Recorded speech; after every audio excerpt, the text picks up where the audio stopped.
BFM Business, BFM Crypto, le club. Chaque jour, en effet, à 16h30, le club BFM Crypto avec nos experts pour vous alerter sur les évolutions qui agitent, qui secouent, qui construisent cette thématique crypto. Bien évidemment, on rappellera à ceux qui nous suivent qu'il faut investir en crypto, que l'argent que l'on est prêt à perdre, tout cela reste très, très volatile et spéculatif. Valentin Demey nous accompagne, journaliste pour Cryptos. Bonjour Valentin. Bonjour Guillaume, bonjour Pierre. Bonjour. Pierre Morisot, en effet, aussi à nos côtés. Bonjour Pierre. Bonjour Guillaume. Co-fondateur, directeur général de Waltio. On parlera de la déclaration de revenus. On arrive à la fin, là, presque au bout. Vous êtes exténué, vous avez beaucoup de sollicitations, j'imagine. Les derniers jours. Les derniers jours. Vous savez, c'est dans la dernière ligne droite, dans les 10 derniers mètres qu'il faut faire le plus gros effort. Mais voilà, on y est presque. À la fin de cette période de déclaration de revenus, vous vous apporterez encore quelques clés utiles pour savoir comment déclarer au mieux ces cryptos. Et on espère, pour ceux qui nous suivent, des plus-values en crypto et pas trop le moins-value, même si ces derniers temps, c'était compliqué. Nos analystes techniques, d'ailleurs, vont nous dire si l'avenir s'annonce plus radieux sur les cours des cryptos. Vincent Gann et Xavier Fenot. Bonjour, messieurs. Bonjour Guillaume. On est ravis de vous retrouver en direct. Vincent Gann, analyste technique indépendant. Xavier Fenot pour Interactive Trading. Allez, Xavier, à vous l'honneur. Le Bitcoin est quand même pas mal remonté ces derniers jours. Bon, pas mal. En tout cas, on est à plus de 30 000. On est à 31 500 $ actuellement sur le Bitcoin. Quelle perspective pour la suite, Xavier ? C'est vrai que c'est mieux, il y a du mieux depuis hier et c'est assez frappant d'ailleurs on parle toujours de cette corrélation avec les marchés traditionnels et on l'a vu là avec la réouverture de Wall Street tout à l'heure à 15h30, c'était assez mouvementé sur les marchés américains et ça a été aussi très mouvementé sur le marché des cryptos. Donc depuis quelques semaines, on a toujours cette corrélation. La semaine dernière, on avait eu quand même une belle performance des marchés américains. Le marché des cryptos n'avait pas suivi, d'ailleurs il ne s'est pas passé grand-chose ce week-end. Et lundi, donc hier, la fermeture de Wall Street, on a l'impression qu'il y avait cette volonté des investisseurs de prolonger le mouvement haussier qui avait eu lieu sur les marchés traditionnels aux États-Unis au travers des cryptos en l'absence des marchés américains. Donc pour le moment, effectivement, on suit toujours cette dynamique qui est plutôt positive à court terme, aidée également du dollar américain qui a affaibli depuis maintenant quelques jours, même si cette semaine sera encore très mouvementée avec, en fin de semaine, le NFP, l'emploi aux États-Unis. Donc, comme je le dis, techniquement, on a toujours cette dalle de béton qui est sous les pieds, qui est d'ailleurs très bien bétonnée. Sur l'Ethereum, c'est les 1 700 $. Sur le Bitcoin, 28 000, 30 000 $. Et si on regarde un petit peu plus largement, 1 200 milliards de dollars sur la capitalisation totale, les plus bas de l'été dernier, avant que l'ensemble du marché des cryptos s'envole. Donc, aujourd'hui, on peut dire effectivement, vous l'avez dit, ça va un peu mieux à court terme, puisqu'on a pris entre 10 et 20%, en tout cas sur les majeurs, les plus grosses cryptos. Mais ça ne suffit pas pour le moment pour retourner une psychologie négative. D'ailleurs, pour beaucoup, je regarde beaucoup les réseaux sociaux, pour beaucoup, c'est finalement qu'un rebond technique qui échouera une fois de plus, plutôt que la relance d'une nouvelle tendance haussière durable. Donc, pour changer ça et cette psychologie-là, il faudra montrer que le marché des cryptos nous montre que c'est pas un feu de paille. Donc, tenir aujourd'hui et cette semaine les 30 500 $ sur le Bitcoin, 1 900 $ sur l'Ether, et ensuite, donc ça c'est la première étape qui a été validée. Il faudra déjà tenir ces niveaux et ensuite passer au-dessus des niveaux dont on parle depuis ces dernières semaines. 33 000, 34 000 $ sur le Bitcoin, 2150, 2200 $ sur l'Ether. Et là, ce sera le signe d'un passage d'une tendance neutre à court terme à une tendance haussière à court terme. Donc pour le moment, les volumes restent légers. Je rappelle, plus 10, plus 20%, ça ne veut pas dire changement de tendance, même si certaines cryptos, comme Waze par exemple, a doublé en 2 jours. NIR a pris 30% en 2 jours. Ça ne suffit pas pour le moment, donc c'est pas parce qu'un jeu a été remporté que c'est la fin du match. Il faut maintenant faire le break, remporter le set, c'est bien, mais c'est pas fini. Pas mal. Oh là là, on sent le fan de Roland Garros. Il est très très bon, Xavier. Une question, tiens, pour rebondir, en l'occurrence sur l'un de vos propos, vous évoquiez le bruit de fond sur les réseaux sociaux qui montrait que les gens n'y croyaient pas, à un rebond très fort à très court terme. Voilà, les gens se disent sur les réseaux, sur Bitcoin en tout cas, il va falloir rester peut-être un peu prudent. À court terme, on ne croit pas dans le potentiel du rebond actuel. Est-ce que les réseaux sociaux ont un effet autoréalisateur sur les cours des cryptos ? Je vous pose la question parce que sur le marché actions, on voit des stratégies actions tenir de plus en plus compte du bruit des réseaux sociaux autour des différentes valeurs, des différents titres, parce que ces réseaux sociaux pourraient avoir un effet autoréalisateur aussi. Est-ce que c'est quelque chose qui existe dans l'univers des cryptos, Xavier ? Oui, effectivement, bien évidemment, il y a beaucoup qui regardent les réseaux sociaux pour voir un petit peu les mouvements. Est-ce qu'il y a des opportunités à saisir ou pas, connaître un petit peu l'ambiance. Et en même temps, c'est normal. Encore une fois, c'est pas parce que le marché prend 20%. C'est vrai que le marché a quand même été malmené depuis maintenant plusieurs mois. Depuis le début de l'année, ça allait, puis finalement, on a enfoncé le clou début du mois d'avril. Après, est-ce que c'est autoréalisateur ou pas? Ça, sincèrement, j'en sais rien. Mais c'est clair que, encore une fois, pour retourner de cette psychologie qui est négative et qui est tout à fait normale, parce que la tendance est baissière, c'est pas parce qu'on a pris 10, 15, 20 ou même 50% sur certains altcoins qui ont été pour certains massacrés depuis quelques semaines, c'est pas suffisant. En fait, les pourcentages de variation, pour le moment, ne sont pas suffisants. Donc, effectivement, il va falloir encore un petit peu plus valider et transformer l'essai et aller un petit peu plus loin. Une hirondelle ne fait pas le printemps. Vincent, votre regard à vous sur le potentiel des cryptos et notamment les deux reines, le Bitcoin et l'Ether. Les deux reines ou les deux rois d'ailleurs, je ne sais pas comment il faut dire. Vincent. Oui, écoutez, bonjour cher Guillaume, bonjour à tous. Je valide entièrement ce que vient de dire Xavier, je n'ai rien à ajouter. Bonne journée. Je vais simplement confirmer certains éléments de son argumentaire qui étaient très bien construits. Alors effectivement, les 29 000, 30 000 $, Xavier, tu parlais à l'instant d'un socle en béton, on pourrait même parler d'un socle en béton armé à court terme. Moi, je ne vais pas rééditer ce que vient de dire Xavier. Par contre, je rebondis, Guillaume, sur ce que vous venez de mentionner à l'instant, le sentiment des traders particuliers. Alors, en fait, les réseaux sociaux peuvent être utilisés comme un indicateur du sentiment des particuliers. Et effectivement, ce que l'on observe statistiquement, c'est lorsque il y a un excès de pessimisme sur la mesure du sentiment des particuliers, eh bien en général, c'est précurseur d'un rebond technique. Et donc, c'est ce qu'on a constaté, par exemple, sur le marché actions, c'est ce que vous avez mentionné la semaine dernière, notamment à Wall Street, où parmi les investisseurs particuliers américains, il y avait un excès de pessimisme, alors que le marché continuait de baisser, eh bien, on a eu une semaine de rebond. Et c'est probablement le même effet à court terme qui est en train de produire son effet haussier sur le cours du Bitcoin. Alors oui, rebond technique à court terme, c'est quoi la cible ? La cible, eh bien, c'est, je pense, à mon humble avis, j'espère que le marché me donnera raison, 33 000, 34 000 $ à court terme. C'est un niveau de liquidité important. Je pense que le marché ira le chercher cette semaine. Ensuite, ce qui passera, franchement, je ne sais pas. Mais c'est la cible qu'on peut viser sur l'ensemble de la semaine, d'ici vendredi, les 34 000 $, toujours corrélés au rebond des marchés actions. Et donc vous nous dites qu'il faut savoir acheter sur le marché crypto aussi quand plus personne n'y croit. C'est le fameux adage de Warren Buffett. Ça signifie que Warren Buffett aurait eu raison pour le marché actions, mais peut-être aussi pourrait servir de gourou aux fans de crypto. Ces adages peuvent s'avérer justes aussi pour ce qui concerne le marché crypto, Vincent ? Oui, alors, on va comparer le marché crypto, jeune classe d'actifs, à la finance traditionnelle. Le marché crypto, c'est professionnalisé, c'est institutionnalisé. Il y a de plus en plus de volume, il y a du volume institutionnel, il y a de plus en plus de volume particulier. Le volume institutionnel interagit avec le volume particulier. Il y a aussi une approche contrarienne. Donc oui, ces mécanismes de fonctionnement du marché traditionnel, en fait essentiellement le marché action, pour parler clairement, on les retrouve de plus en plus sur le marché crypto. Et notamment cette approche contrarienne lorsque le sentiment particulier est sur un excès, alors à la hausse ou à la baisse.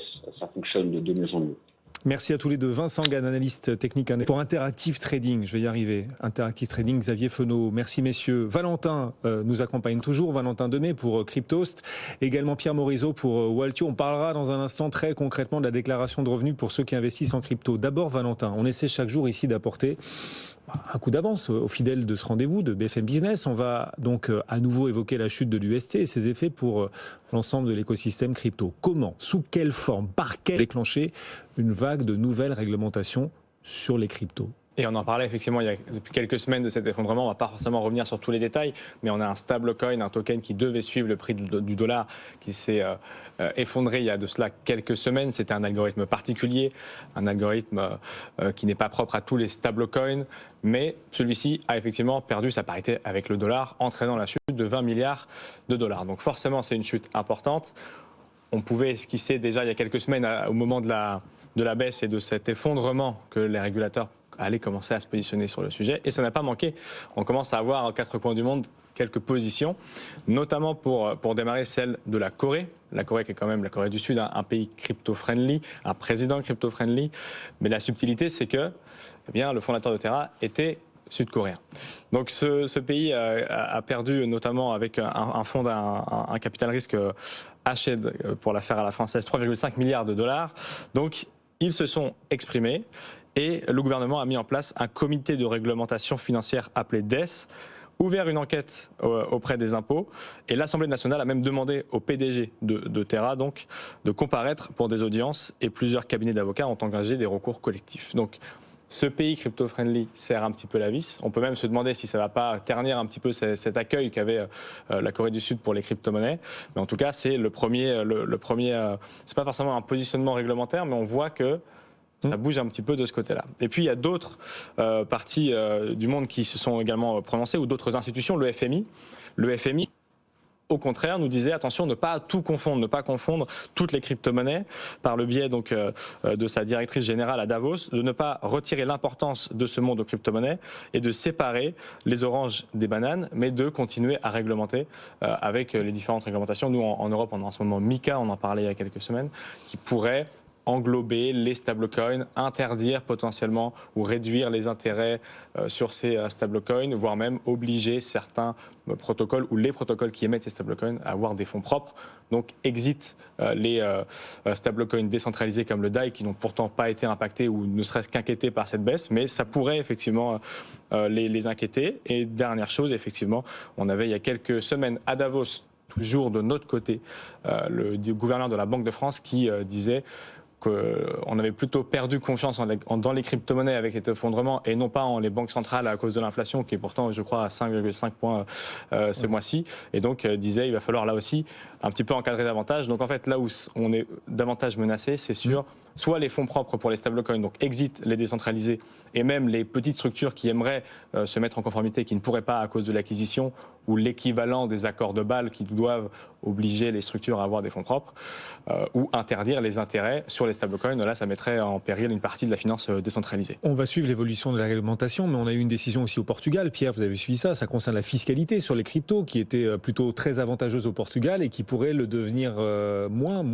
se révéler à l'avenir moins avantageuse que ces derniers temps. Le Portugal fait un virage manifestement. C'est un signe supplémentaire, d'après vous, d'un durcissement à venir ? En tout cas, déjà, le Portugal était dans une situation où il n'y avait pas de régime fiscal spécifique pour les crypto-monnaies. Donc on est dans une zone floue, d'ombre. Tant il y a des pays qui sont très clairs avec des régimes spécifiques, il y en a d'autres qui mettent en place, comme en France, un régime où il y a de l'impôt sur les crypto-monnaies, d'autres type Dubaï, où il n'y a pas d'impôt. Et le Portugal a été dans une zone de flou. Alors, ce qui s'est passé, c'est qu'on a vu, en effet, un ministre qui a demandé de recevoir des propositions de loi cohérentes pour les crypto-monnaies, pour mieux les encadrer. Et ce qu'on a vu quelques jours après, ça a été refusé, ces propositions, par les sénateurs et donc par les parlementaires. Donc, affaire à suivre. Ouais, pour l'instant, statu quo donc au Portugal. Exactement, pas de changement, que des discussions pour le moment. On en est là. Les cryptos et les stablecoins qui, par ailleurs, ont une forme de potentiel pour aller devenir des outils de déstabilisation, mais aussi d'instruments de puissance dans les rapports de force entre grandes nations. Aux États-Unis, par exemple, Valentin, vous avez repéré ce projet de loi qui vise à interdire le yuan numérique. Interdire le yuan numérique pour empêcher l'espionnage chinois. Tiens, effectivement, on est en plein, peut-être, scénario de film, mais pourtant c'est bien réel.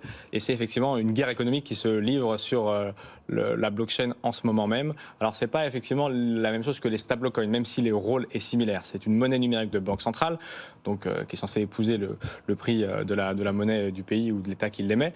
Donc, c'est à peu près la même chose, mais là, c'est émis par les banques centrales des pays. En l'occurrence, ici, c'est en Chine que ça se passe. Et effectivement, certains sénateurs américains commencent à s'inquiéter un petit peu de voir ce yuan numérique arriver sur certaines applications sur iOS et Android, donc sur les applications de l'iPhone ou des téléphones Android, par le biais notamment de WeChat et Alipay, qui sont toutes les deux accessibles sur ces stores.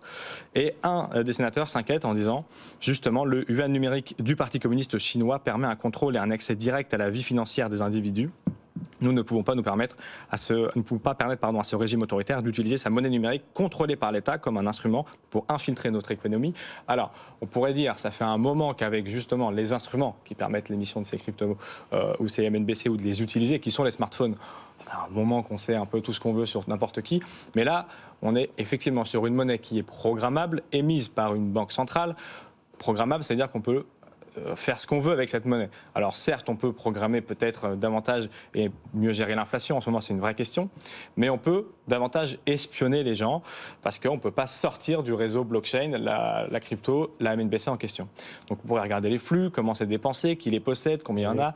Bref, un paquet d'informations qui sont cruciales et on sait que quand on touche à la monnaie, on touche forcément à la souveraineté d'un pays et ça les États-Unis, ils n'aiment pas trop. Donc coup d'alarme de ces sénateurs, ils sont 3 pour l'instant à dire attention, ils pourraient être rapidement rejoints par d'autres, d'autant que la Chine est largement en avance par rapport aux États-Unis sur leur monnaie parce qu'elle est déjà en circulation côté chinois, alors que les États-Unis, on n'en voit pas la couleur. Oui, les Chinois en avance sur ces monnaies numériques, en effet, à ne pas confondre avec les stablecoins en l'occurrence. Pendant ce temps, l'écosystème se tisse. La Chine a une avance sur les monnaies de banque centrale, mais voilà, en Europe, aux États-Unis, l'écosystème se tisse et a de l'avance sur l'écosystème chinois par d'autres biais. On le voit par exemple par cet argent qui afflue sur Starkware, une solution de scaling d'Ethereum. Starkware vient de réaliser avec succès une levée de fonds énorme. 100 millions de dollars, c'est ça ? 100 millions de dollars en série D, qui porte la valorisation globale de l'entreprise à 8 milliards de dollars. Donc ça commence à faire beaucoup. C'est une start-up israélienne, mais il y a beaucoup d'entrepreneurs français qui commencent à s'intéresser à cette solution. J'ai échangé il y a quelques jours justement avec certains parties prenantes de cette solution et d'autres même qui ne le sont pas forcément, qui me disaient que l'engouement qui est en train de se passer sur cette solution dite de scalabilité de Layer 2 pour augmenter la puissance d'utilisation du réseau Ethereum. Parce que pour rappel, Ethereum aujourd'hui c'est en moyenne 17 transactions par seconde. On ne pourra pas changer le monde à 17 transactions par seconde. Donc il va falloir augmenter un petit peu. Et c'est justement le rôle de cette entreprise israélienne qui veut, on pourra en toucher quelques mots par différents processus, augmenter cette scalabilité. Mais cet engouement qui est en cours en termes de développement, de développeurs qui commencent à se pencher sur la solution et à créer des usages qui sont même propres à cette technologie, qui n'existaient pas ou qui ne pouvaient pas exister avant cette technologie, eh bien c'est une lame de fond assez puissante. Donc, vous disiez, Guillaume, dans l'introduction, on essaye d'expliquer et de sensibiliser les gens aux nouvelles grandes tendances. Je pense que cette tendance des Layer 2, particulièrement incarnée par Starknet, Starkware et toutes les solutions de cette start-up israélienne, donc valorisée à 8 milliards, seront très importants.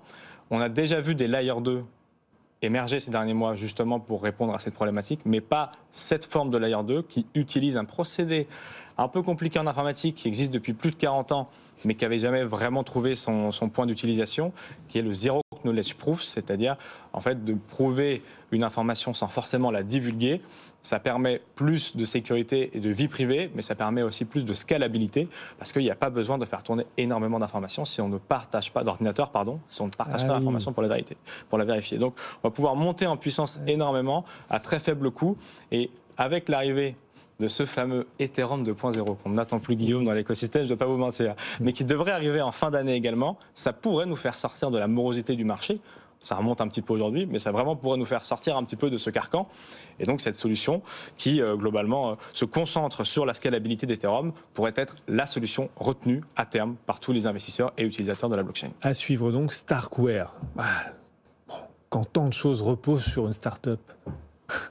Elle est décentralisée. Vous savez, les développeurs travaillent dessus et puis après, la petite information intéressante, ils ont annoncé qu'ils sortiraient un token. Et c'est à ce moment-là que ça se décentralisera d'autant plus, cette solution. Donc peut-être pour les gens qui veulent utiliser ces solutions-là, un airdrop potentiel, vous savez, c'est largage de tokens pour remercier les tout premiers utilisateurs pourrait arriver. Pour l'instant, il n'y a pas trop de cas d'usage sur cette blockchain et cette solution de scalabilité, mais ça pourrait arriver. Un largage d'impôts, en tout cas, pour ceux qui souhaitent, qui investissent en crypto et qui veulent recueillir les fruits de leurs investissements en convertissant leur crypto en euros. Pierre, on va parler de la déclaration de revenus et de l'impact pour ceux qui investissent en crypto. Il ne reste plus que quelques jours d'ailleurs pour déclarer. Exactement. Aujourd'hui, c'est le dernier jour pour certains départements, ceux dont leur foyer résidence fiscale est entre le numéro de département 20 et 59, et sinon et aussi pour ceux qui déclarent papier, et sinon c'est jusqu'à 8 juin, donc encore quelques jours. Exactement. Et alors il y a une question qui revient très très régulièrement depuis que Binance, la principale plateforme d'exchange crypto, a obtenu le statut PSAN, l'enregistrement pour être précis, PSAN en France. Cette question qui revient souvent, c'est de vous demander en gros si on doit toujours déclarer comme revenu à l'étranger ce qu'on a choisi d'investir sur Binance, sachant que Binance maintenant est PSAN et donc reconnu en France.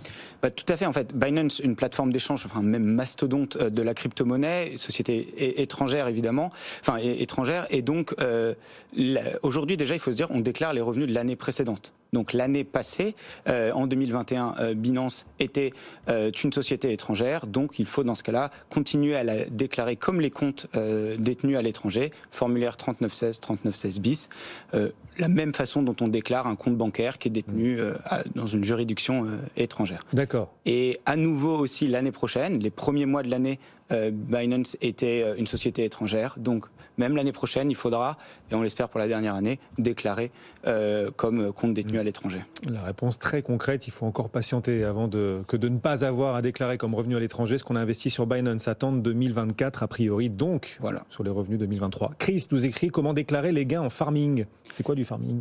Alors c'est un des types de revenus donc de DeFi dont on parlait tout à l'heure, c'est un des revenus passifs qu'on peut générer. Ce que dit aujourd'hui le régime fiscal, c'est que ces revenus devraient être déclarés comme bénéfices non commerciaux. C'est-à-dire qu'au-delà du régime fiscal d'achat et de vente de crypto-monnaies, ces revenus devraient être calculés et déclarés via d'autres formulaires, un autre régime fiscal, donc d'autres modalités de calcul. Ce qui est évidemment particulièrement complexe et fastidieux. Nous, ce qu'on propose, ce qu'on dit, ce qui est aussi ni gagnant pour le contribuable ni pour l'administration fiscale, c'est de décaler, on va dire, l'enregistrement de l'impôt, c'est-à-dire dès qu'on va recevoir ses revenus de farming, donc c'est souvent au quotidien, ça peut être toutes les heures, tous les jours, ces revenus passifs qui arrivent sur son portefeuille, on va les ajouter à son portefeuille de crypto-monnaies, donc d'actifs numériques, et lorsqu'on va revendre ces crypto-monnaies, lorsqu'on va les utiliser comme un moyen de paiement, on va sortir, on va dire, de l'univers de crypto-monnaies, c'est à ce moment-là qu'on devra calculer et déclarer sa plus-value. Voilà. C'est très concret et surtout pratique, on l'espère utile. Merci à tous les deux. Le club BFM Crypto chaque après-midi à 16h30. Pierre Morisot, cofondateur et directeur général de Watio, nous accompagnait. Merci beaucoup Pierre. Merci. Valentin Demey, journaliste pour Cryptos. Salut Valentin. Salut Guillaume. Bon après-midi à tous les deux. Vincent Gann et Xavier Fenot nous accompagnaient aussi avec leur perspective, leur analyse technique sur les cours des cryptos. On continue de vous accompagner tout au long de l'après-midi jusqu'à 18h sur BFM Business.